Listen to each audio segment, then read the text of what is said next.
Well, Katy Perry and Orlando Bloom have officially confirmed their separation in a joint statement. Yeah, let's get some more. Our entertainment editor, Peter Ford, is with us. Pete, you're in Auckland today. What can you tell us? Well, it's interesting. They haven't used the word split or separation.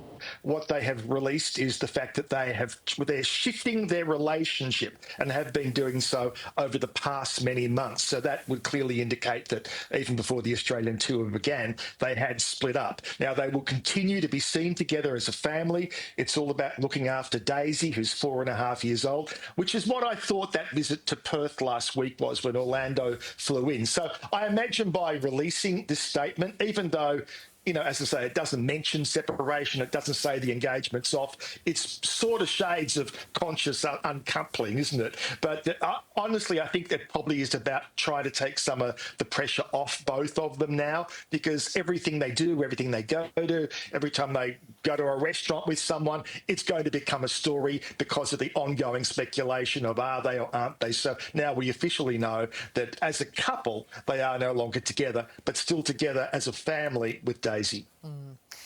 Pete, the heartbreaking final storyline for one of Home and Away's most beloved characters, it's been revealed.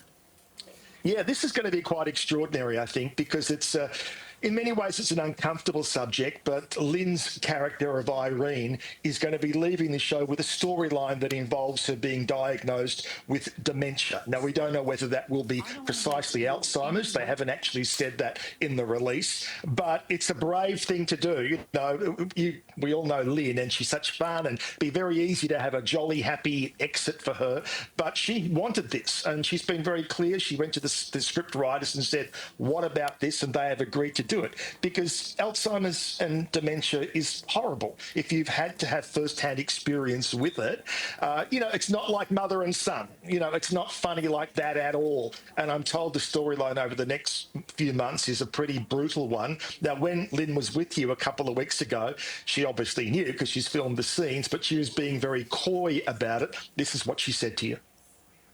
I am very excited for people to see this storyline, because I don't think it's anything that's ever been done before, certainly not in Summer Bay that I'm aware of, and only touched on in perhaps other shows. It's very, very relevant, and it's very pertinent to our lives now as we get older.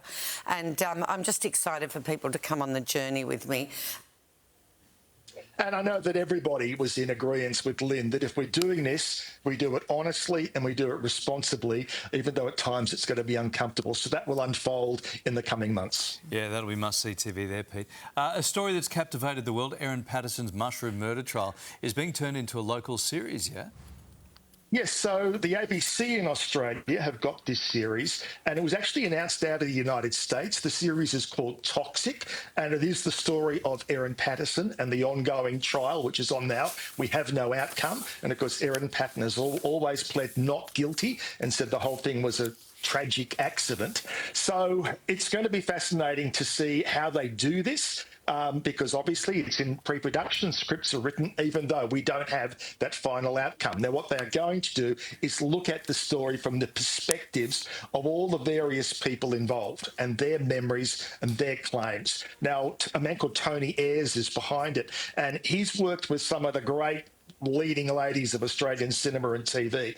So I reckon all of them will have their hands up saying, choose me for this role. I'm talking about people like Marta Dusseldorp, Kate Blanchett, Rebecca Gibney. He did Wanted with Rebecca. I reckon she'll have a pause out trying to get that script, because it's going to be an extraordinary role. So it'll obviously get international sales because this story has had international interest. So coming to the ABC.